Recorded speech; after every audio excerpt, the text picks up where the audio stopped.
Hi guys, welcome to BI money. Finally bitcoin पिछले हफ्ते की उधेड़ बुन के बाद में 1,10,000 डॉलर, जो एक टेक्निकल रेजिस्टेंस भी है, 1,08,000 1,10,000 डॉलर के बीच में कई बार ये यहाँ पे हमने इसको रिजेक्शन फेस करते देखा है।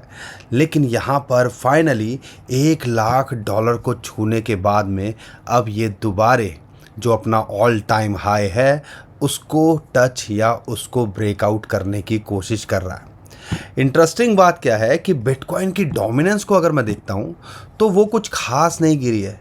लेकिन अच्छी बात क्या है कि यहाँ पर इथेरियम ने रिकवरी दिखाई है और एक बड़े इम्पॉर्टेंट रेजिस्टेंस के ऊपर डे कैंडल के अंदर ये क्लोज कर पाया है, जो कि एक बुलिश सिग्नल है। अगर यहाँ ये मेंटेन कर पाया तो आप कह लीजिए कि अल्टीमेटली एक बड़ा ऑल्ट सीज़न हमें देखने को मिल सकता है।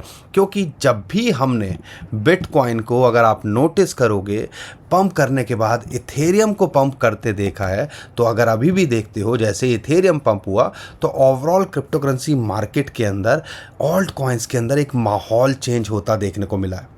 तो यहाँ पे बिटकॉइन का क्या लगता है शॉर्ट टर्म में, और क्या एक बड़ा बुलिश सिग्नल ये इथेरियम दे रहा है, और यहाँ पर हमें क्या बातों को कंसीडर करना चाहिए, और कौन से कॉइन्स हैं जिस पे हम फोकस कर सकते हैं, और ग्लोबली मार्केट के अंदर क्या चल रहा है, ये सारी बात इस वीडियो के अंदर मैं आपको बताने की कोशिश करूँगा। दोस्तों, अगर चैनल पर पहली बार आए हो तो चैनल को सब्सक्राइब कर लीजिए, क्योंकि हमारी कोशिश रहती है, क्योंकि ये नया चैनल है BI मनी के नाम से, हमारी कोशिश रहती है यहाँ चार्ट्स के माध्यम से थोड़ा सा इन डेप्थ आपको डिटेल में समझाने की कोशिश करें। तो चैनल को सब्सक्राइब ज़रूर करिएगा, वीडियो को लाइक और शेयर ज़रूर करिएगा। यहाँ पर दोस्तों सबसे पहले बात करते हैं कि ओवरऑल जो बिग वेल्स हैं, इंस्टीट्यूशंस, वो क्या कर रहे हैं। ब्लैक रॉक फाइनली देखो, बहुत ही कम होता है जब ब्लैक रॉक हमें सेलिंग करते देखने को मिले, लेकिन यहाँ पर ब्लैक रॉक ने कल बाइंग करी, और इंटरेस्टिंगली फिडेलिटी ने भी जो है यहाँ पे कल बाइंग करी। ओवरऑल देखते हैं 3650 बिटकॉइन ओवरऑल यहाँ पे खरीदे गए। तो यहाँ पर एक तरह से इंस्टीट्यूशंस हो या बिटकॉइन ETF वाले हैं, वो लगातार बाइंग कर रहे हैं। और यहाँ पे कल माइक्रो स्ट्रेटजी ने भी, जिसको हम अब स्ट्रेटजी कहते हैं, उन्होंने भी 1,000 से ऊपर बिटकॉइन खरीदे।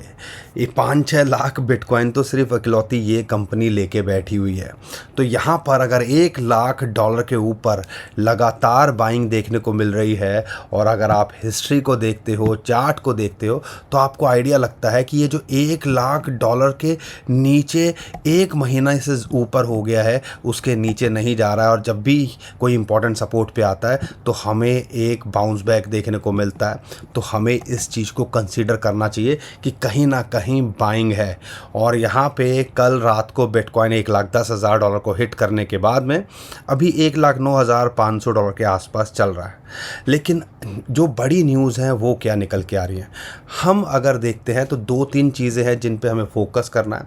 जो इलॉन मस्क और ट्रम्प के बीच में कुछ वर्ड्स की जो है, आप कह लीजिए, जंग हो गई थी, वो सॉर्ट आउट होते देखने को मिल रही है। इलॉन मस्क ने अपने ट्वीट भी कुछ डिलीट किए जो सेंसिटिव थे, तो ये एक प्रॉब्लम सॉर्ट आउट होते देखी, जिससे मार्केट के अंदर एक उम्मीद देखने को मिली। साथ के साथ में अगर देखते हैं चाइना, और यहाँ पर हम बात करते हैं USA की, वो ट्रेड को लेके बात कर रहे हैं। कल भी लंदन में मीटिंग हुई, और आज भी और मीटिंग या डेवलपमेंट और आते देखने को मिल सकती है, जो कि एक अच्छा बुलिश सिग्नल मिल रहा है। और इंटरेस्टिंग बात क्या है कि यहाँ पे USA का तो आपको पता ही है, प्रो होते ही हैं हर चीज़ को लेके, लेकिन दोबारे से 1 बिलियन USDT कल मिंट हुए। और आप देख लीजिए, उससे अल्टीमेटली आपको देखने को मिल रहा होगा कि यहाँ पे हमें बिटकॉइन और ओवरऑल क्रिप्टो करेंसी मार्केट के अंदर बाइंग देखने को मिल रही है। क्योंकि USDT यूजुअली जब भी मिंट होते हैं तो देर सवेर में डिप के अंदर हमें एक बाइंग देखने को मिलती है।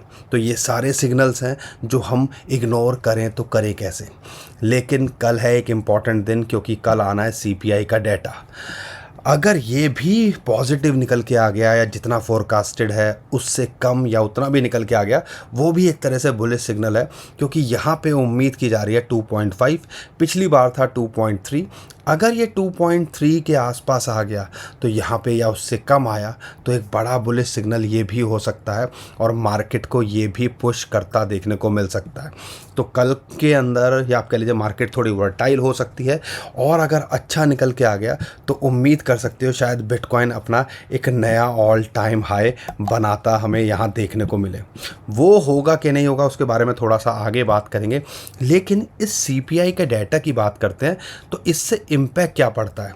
यहाँ पे सीपीआई का डाटा अगर 2% के नीचे आता है तो यहाँ पे उम्मीद की जाती है कि फेड की जो चेयरपर्सन है उनका कहना है कि शायद तब वो इंटरेस्ट रेट कम करते देखने को मिले और इंटरेस्ट रेट कम होने से ओवरऑल ग्लोबल मार्केट पे उसका पॉजिटिव इम्पैक्ट पड़ेगा और इसकी वजह से ये मार्केट के अंदर हमें हलचल देखने को मिल रही है।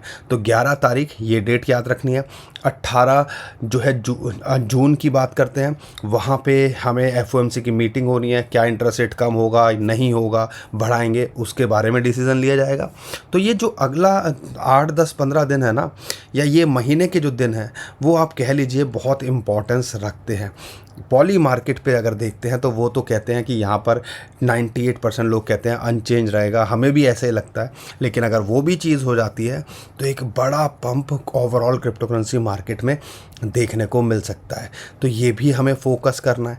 साथ के साथ में जो हमें देखना है, ये तो थी जो मैं बात करता हूँ कि जो ओवरऑल ग्लोबल सिनारियो हैं, जो फैक्टर्स हैं जो कहीं ना कहीं इम्पैक्ट डालते हैं।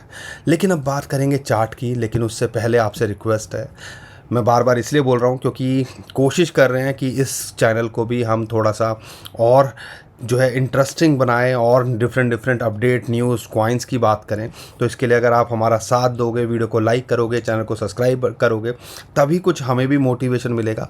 तो इसलिए चैनल को लाइक, वीडियो को लाइक और चैनल को सब्सक्राइब ज़रूर कर लीजिएगा।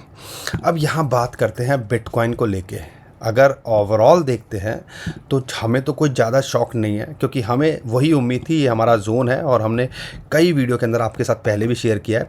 फिबोनाची की रेशियो है 1.618 और यहाँ पे 50 डे मूविंग एवरेज, ये एक इम्पॉर्टेंट सपोर्ट निकल के आई जो कि $1 लाख के ऊपर आ रही थी। यहाँ पे ये इसने डंप किया और एकदम से आप देख लो अच्छी खासी रिकवरी देखने को मिल रही है। और अब जो है ये एक इम्पॉर्टेंट जोन है $1,08,000 से $1,10,000, इसके अंदर ये यहाँ पे हिट कर रहा है। कोशिश 21 वीक, ये जो पिंक लाइन आपको दिख रही है ये 21 डे मूविंग एवरेज की इसको फिलहाल रेजिस्टेंस मिली थी कुछ दिन, लेकिन उसको जब इसने ब्रेकआउट किया तो सीधा अपने अब ऑल टाइम हाई को ट्राई कर रहा है जो कि $1,12,000 है। और हम ज़्यादा शॉक नहीं होंगे अगर सीपीआई का डाटा कम निकल के आता है तो यहाँ पे ये इसके ऊपर भी जाता देखने को मिले। तो अगले 1-2 दिन थोड़ी मार्केट वर्टाइल हो सकती है। इमीडिएट सपोर्ट इसको $1,07,000 $1,06,000 पे अब फिलहाल मिलती है। अगर यहाँ ये मेंटेन करता है तो इसका अगला टारगेट 1,20,000 1,22,000 हो सकता है। और अगर आप लॉन्ग टर्म के हिसाब से देख रहे हो तो पूरा पोटेंशियल रखता है कि ये $1,55,000 के आसपास जाने का। अगर यहाँ सपोर्ट नहीं मिलती है तो फिर वही 50 डे मूविंग एवरेज जो कि लगभग $1,02,000 और फिर एक इम्पॉर्टेंट सपोर्ट 194 से $95,000 पे बिटकॉइन को मिलती है। बिटकॉइन की डोमिनेंस कम नहीं हो रही है तो इसका मतलब ये तो सिग्नल मिल रहा है कि भैया बिटकॉइन के साथ में ऑल्ट कॉइन्स में अभी इतना बड़ा पंप नहीं देखने को मिला है। लेकिन अच्छी बात क्या है, जो इथेरियम है उसने कुछ खेल किया है और कुछ इंटरेस्टिंग उसके अंदर निकल के आ रहा है। और वो क्या है आपको भी समझना चाहिए कि यहाँ पर अगर आप इसको देखते हो, इसने बहुत कोशिश की थी, पिछले 1 महीने से लगा हुआ था, एक बॉक्स ट्रेडिंग के अंदर ये ट्रेड कर रहा था कि 21 या आप कह लीजिए 21 तो वीक मूविंग एवरेज तो अभी निकल के आया। ये जो ऑरेंज लाइन दिख रही है ना, ये जो है ये एक इम्पॉर्टेंट रेजिस्टेंस इसके लिए निकल के आ रहा था। इसने 4-5 बार ट्राई किया लेकिन वहाँ से रिजेक्ट हुआ। लेकिन पहली बार ऐसा हुआ है कि इसके ऊपर ये क्लोज करने में कामयाब हुआ है। तो इमीडिएट इसको सपोर्ट लगभग यही है $2,650 के आसपास, $2,700। अगर ये यहाँ मेंटेन कर पाता है और ये वीक के अंदर भी या 2-4 कैंडल इसके ऊपर क्लोज कर देता है और ये वीक मेंटेन कर पाता है तो इमीडिएट इसका रेजिस्टेंस जो होता है वो आता है लगभग $2,900 के आसपास। तो आप कह लीजिए ये जोन से अगर ये निकल गया ना तो फिर असली हमें लगता है कि कहीं ना कहीं एक ऑल्ट कॉइन सीज़न देखने को अच्छा खासा मिल सकता है। और इथेरियम $3400 इसका टारगेट हो सकता है, फिर $4000। अगर ये यहाँ नहीं मेंटेन करता है तो यही $2400 के आसपास फ़िलहाल इसको सपोर्ट मिलती है। लेकिन ये एक बड़ा बुलिश सिग्नल है, इसको भी आपको ऑब्ज़र्व करना चाहिए। और आप देखो इथेरियम की मोमेंटम आते ही कई कॉइन्स के अंदर हमें कुछ हरियाली देखने को मिल रही है, और ये किसी से छुपा नहीं है। ज़्यादातर कॉइन्स यहाँ पे अब कुछ 4-5% जो खासकर इथेरियम के इकोसिस्टम के कॉइन और बड़े कॉइन्स हमें अच्छा रिटर्न यहाँ देते दिख रहे हैं। तो हमें इन सारी चीज़ों को नज़रअंदाज नहीं करना। लेकिन अगर यहाँ पे कुछ माहौल बना, एक मोमेंटम आया, तो हमें कुछ अगर बड़े कॉइन्स पे भी फोकस कर लिया तो ही हमारा खेल हो जाएगा। जैसे XRP की अगर मैं बात करता हूँ, XRP अगर हमें $2 के आसपास या इस लेवल पे ही मिल रहा है तो ये लॉन्ग टर्म में पूरा पोटेंशियल रखता है अपने ऑल टाइम हाई को छूने का या उसके पार जाने का। सोलाना की बात करते हैं, खासकर मैं चलो सोलाना को आपको चार्ट पे दिखाता हूँ। तो यहाँ पे ये अभी 50 डे मूविंग एवरेज और 21 डे मूविंग एवरेज के बीच में फंसा हुआ। अगर यहाँ ब्रेकआउट करता है तो इमीडिएटली 175 इसका टारगेट हो सकता है। लेकिन ये पूरा पोटेंशियल रखता है कि आने वाले टाइम के अंदर एक बड़ा पंप लेके अपने ऑल टाइम हाई को पार करने का, उसके पार जाने का। और अगर बिटकॉइन इथेरियम अच्छा करेंगे, अपना बिटकॉइन ऑल टाइम हाई तोड़ेगा, इथेरियम एक नए जो है कहीं ना कहीं पंप लेगा, तो ओवरऑल क्रिप्टो करेंसी मार्केट पे उसका पॉजिटिव इम्पैक्ट पड़ेगा। Immediate support 100 day moving average यार आप कह लीजिए 21 वीक मूविंग एवरेज जो कि मिलती है $140 के आसपास। तो इन लेवल्स पे हमने फोकस करना है। अगर मैं बात करता हूँ यहाँ पे कार्डानो को लेके $0.7 के नीचे हमें लगता है एक अभी भी अपॉर्चुनिटी है। लेकिन हम हमेशा इसको दो पार्ट के अंदर देखते हैं, एक तो इस लेवल के आसपास और एक जो हम देखते हैं यूजुअली वो देखते हैं आधे डॉलर के आसपास। अगर ये मिले तो हमें इस पर फोकस करना है। अपॉर्चुनिटी दी थी, यहाँ से भी अगर आप देखते हो तो 10% ऑलरेडी ये पंप हो चुका है। एक कॉइन है सुई। सुई को लेके बहुत सारे लोग हमसे पूछते हैं, और सुई कहीं ना कहीं हमें इग्नोर नहीं करना चाहिए। अपॉर्चुनिटी मिली थी, हमने भी आपके साथ शेयर किया था 2.80 के आसपास, और एक इम्पॉर्टेंट जो है $2 के आसपास अगर मिले तो फोकस करना चाहिए। इमीडिएटली इसने बाउंस बैक किया, अभी 100, 50, 21 सारी जो है बीच में फंसा हुआ है इसके। लेकिन यहाँ से ये पंप किया या इसके ऊपर ब्रेकआउट किया तो ये 4, $4.5, $5 का पोटेंशियल रखता है, अपने ऑल टाइम हाई को छूने का पोटेंशियल रखता है। बाकी दोस्तों बहुत सारे कॉइन्स हैं जो लगातार यहाँ पे अच्छा कर रहे हैं। आप हमसे कमेंट में पूछिएगा क्या चेन लिंक को भी देखते हो, या अगर मैं डॉज कॉइन शिबा इनू की भी बात करता हूँ, बहुत सारे लोग हमसे पूछते हैं, तो आपको बता दूं डॉज कॉइन वो सॉर्ट आउट होते, अभी चीज़ अच्छी होते देखने को मिल रही है। लेकिन ध्यान रखिएगा कोई यूटिलिटी नहीं है। लेकिन हाँ, अगर मीम कॉइन के अंदर पंप आया तो ये 0.25 यानी कि 25 सेंट तक भी जाता देखने को मिल सकता है।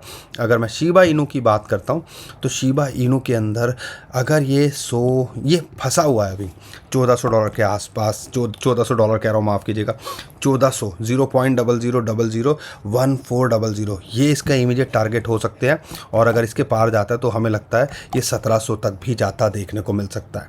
एंट्री के लिए देख रहे हो 1200, 1250 के आसपास मिले तो इसके अंदर भी फोकस किया जा सकता है। लेकिन जिस हिसाब से ओवरऑल माहौल बन रहा है और इथेरियम एक बुलिश सिग्नल दे रहा है, तो हमें लगता है कहीं ना कहीं अब एक ऑल्ट सीज़न आपको जल्दी ही देखने को मिल सकता है, जिसके लिए हर कोई तरस रहा है। और 2025 के अंदर कम से कम बिटकॉइन तो ये बता रहा है कि अभी पिक्चर बाकी है। बाकी दोस्तों 100 बात की एक बात, हम कोई फाइनेंशियल एडवाइज़र नहीं है, हम कोशिश करते हैं जो भी इन्फॉर्मेशन हो अपडेट देने की। उम्मीद करता हूँ आपको हमारा कंटेंट अच्छा लगा होगा।